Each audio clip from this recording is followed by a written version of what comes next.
Good evening. Good evening, sir. Habari yako? Wewe ni? Kwa K24 TV. Asante sana. Mark Masai, NTV.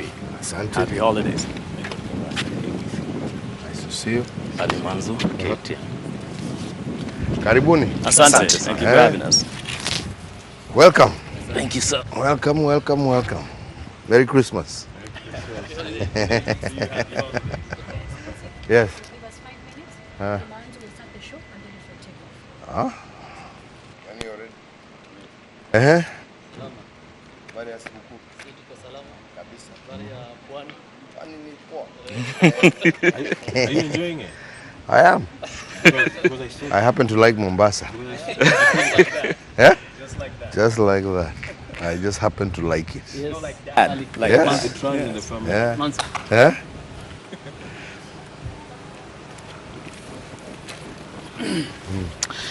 Asante sana mtazamaji popote ulipo, natumai unatupata vema kabisa. Tunakuja kama tulivyokuelezea hapo awali kwenye taarifa zetu kwa njia moja kwa moja kutoka katika ikulu ya Mombasa.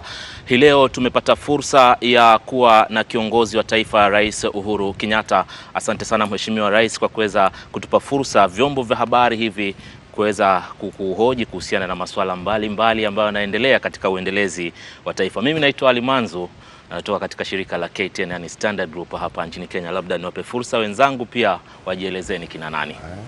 Kwa majina naitwa Edward Kabasa, nafanya na KBC.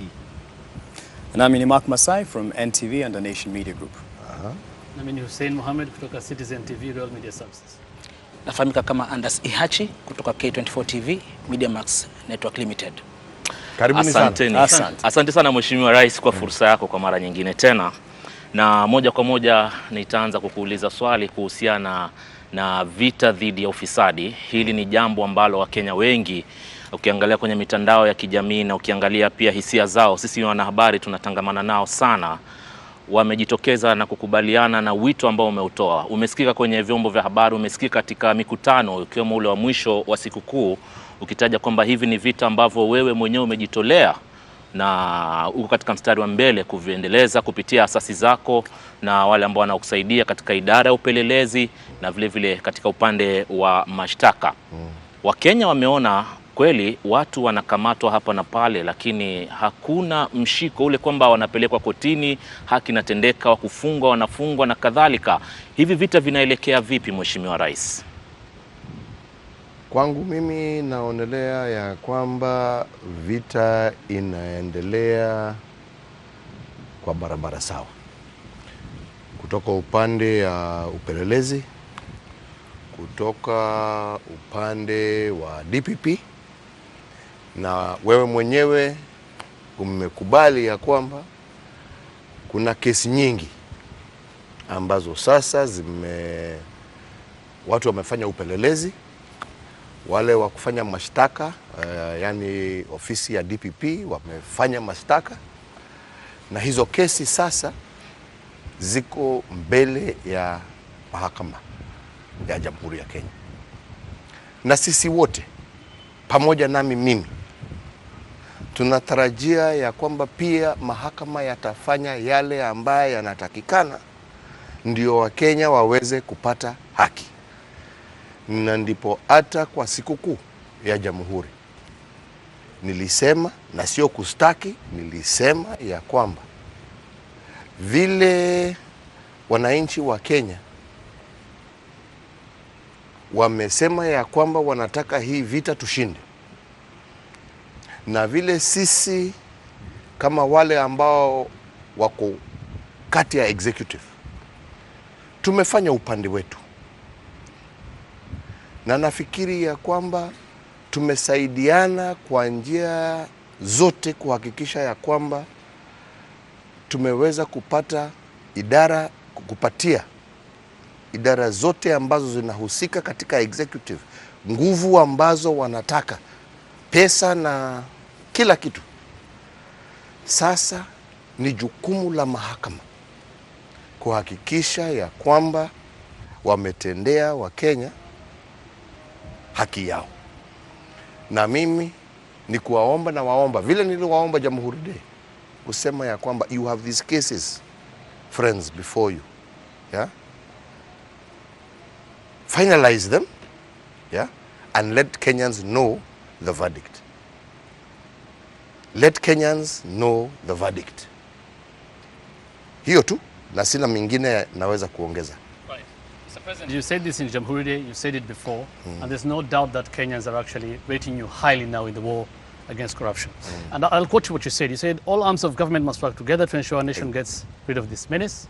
And you said, Kenyan spirits are dampened when we witness suspects released on ridiculously low bail terms, Yes. interference in legislative process, and the use of court process to delay justice. Yes, all arms need to work together. So everybody Yes. agrees with that. But where do you draw the line? Where, I mean, can the judiciary be active in terms of working together with all the arms of government in fighting corruption? They in as must far as be. determination is concerned, or should they just listen to the evidence before them? No, they must be. They must be. And by saying that they should be active, is saying that they should hear cases before them expeditiously, but secondly, also independently. We are not asking them to say whether a person is guilty or not guilty. That is their business. That is their jurisdiction. But what we are saying is that Kenyans are tired of seeing cases before our judiciary that take years, months and years. And we are saying, please, ladies and gentlemen, yes, you are independent, we accept. You are resourced, right? But Kenyans are expecting you to adjudicate in an expeditious manner. That's all. That's all we're saying. We're not telling you that this person is guilty. We are saying we have presented evidence to you. We have saying we have prosecuted. And by going through prosecution means that the prosecutor must also ascertain for himself independently that these are cases that should be in court. The prosecutor has ascertained that these are cases that should go forward. So all we are saying is that the judiciary should expeditiously and independently determine these cases. That's all. Is it time to maybe bring a law to give a time frame? Because how do they do that? Because cases are going on. Sometimes you hear the DPP calling for time, the police calling for time, DCA calling for time. They brought a case in court and they say they need more time. Well, to investigate. these are issues that I think Kenyans should be concerned about, because, like I'm saying, we have the cases before. Kenyans want results from these cases, and including myself. And that is why I have determined to make it public, that we need to expeditiously conclude these cases. Now, if our judiciary say that they require changes in the law, let them tell us that they need that, right? That they need additional time. But I don't believe so, right? Okay. We have gone through and established special courts, and we have funded them to establish those special courts. Let them go through and concurrently hear these cases, conclude them, and start new ones, right? That's all we are saying. Mr. President, don't you think that there is probably a problem with the independence of the judiciary? That corruption No. I will not agree that we need to interfere with the independence of the judiciary. It is important for a nation to have an independent judiciary. Is it that independent? But it must be an independent but yet responsible judiciary. We cannot go to say that we dictate to our judiciary. We have come from that era where the executive dictated to the judiciary, and we saw the problems that caused. All we are saying, we want to guarantee and protect your independence, but equally, you have a responsibility to adjudicate in a speedy and conclusive manner. You cannot leave cases in limbo and use your independence, right, to keep a whole country, at bay. That's all. And you talk about something Kenyans want to see, and that is one word: convictions. They want to see heads rolling. They want to see people behind bars. Absolutely. Otherwise, the arrest will just be an exercise of PR. In futility. So, as the executive, you've done your part. Yes. Then it means there's an arm of the government that you must say is delaying these convictions. That's what Kenyans want to see. I think, as my friend here has stated, I have not said it once, I have not said it twice, I said it on our National Day, that I am calling upon that independent arm of government to play its part, yeah? And to do it expeditiously. I am not dictating to them, but I am just saying that we all, as a people and as a country, are expecting them to conclude these cases, right? And for people to know the verdict and why they have decided one way or another on whatever verdict that they shall make. All we are saying is let's have this happen quickly. Bwana Rais, kulingana na swala hilo la vita dhidi ya ufisadi, kuna baadhi ya wanasiasa wameingiza swala la kwamba kuna kabila ambazo linalengwa kwenye vita hivi dhidi ya ufisadi, na vile vile Wakenya wanajiuliza baada ya kipindi chako, manake ulisema utakabiliana na vita hivi, kuna wale ambao kwa hakika watafungwa na mali yao kutwaliwa, kurudishiwa wananchi. Ufisadi, na nimesema sana, ufisadi hauna rangi, hauna kabila, hauna dini. Ufisadi ni kitu mtu anafanya kibinafsi. Ukiiba, huibi hata pamoja na bibi yako ama na watoto wako, unaiba wewe mwenyewe. Na ndipo nimeendelea kuhimizia Wakenya, hii jangwa ambaye tumesema ni jangwa ya taifa, tusikubali wengine wakuje na watumie kabila ama dini kutuzuia sisi kama Wakenya kupata haki yetu. Ukiiba, uliiba peke yako, na hatua ile ambaye itachukuliwa itakuwa imechukuliwa kwa Uhuru, kwa Otieno, kwa Abdalla, kwa Kiptanui, kwa the individual. Hatua ni kwa yule ambaye amekosea Wakenya milioni 40 karibu na 5. Kwa hivyo kuna wale ambao tuna uhakika baada ya kesi kukamilika watatiwa mbaroni na mali yao kutwaliwa, kurudishiwa umma, kulingana na ripoti ambazo umepokea. Hivyo ndivyo tuwataka. Hivyo ndivyo, na sio Uhuru anataka hivyo. Yeah? Ni Wakenya ambao wataka hivyo. Sio mimi nasema ya kwamba ati mimi nachukia mtu huyu au yule au huyu. Hapana. Wakenya wenyewe ndio wamesema ya kwamba wametosheka na mali ya umma kutumiwa vibaya ama kuwekwa kwa mifuko ya wachache. Na pia wanasema there's some people who are untouchable seemingly because they're close to the president. It is a selective fight against graft. Nimesema, nitarudia tena, ikija mambo ya kupambana na ufisadi, mimi sina ndugu, sina dada, sina rafiki, sina kabila. Yeah?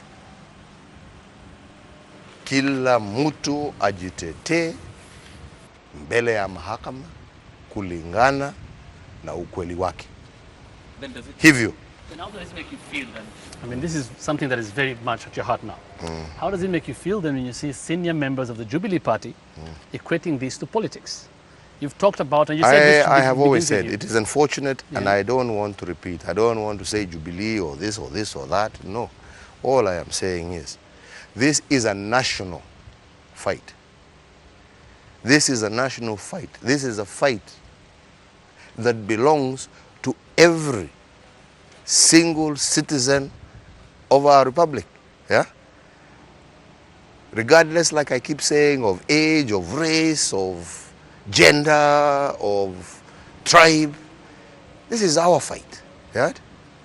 So consequently, anybody who is desirous of seeing a better Kenya is part of us. Yeah? And anybody who would wish to drive an agenda that this is against, I mean, which community, which religion, which gender, yeah, admires the rape of a country. None, right? So I think we must be very clear, you know, and actually very calm about this particular issue and say, look guys, right? This is a problem that we have as a country, yeah? That it is as big as the problem of HIV, because if we talk about HIV as a problem of the country, we're not saying which community or which religion, we're saying we must battle HIV. So we must battle corruption together, right? And we cannot associate, just as we don't associate HIV with any tribe, we equally cannot associate corruption with any tribe.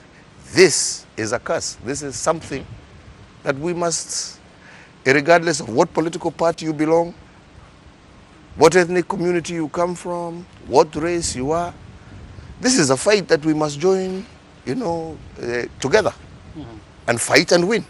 All right, so you have a couple of years to go. Of course, you want a legacy.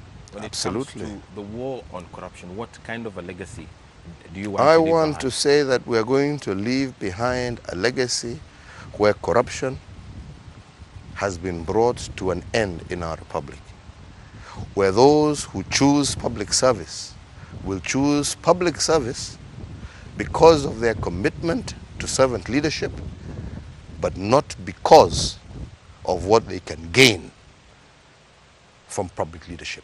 That's all. And if I can achieve that, I will be thankful to God. Many have gotten the credit for the fight against corruption.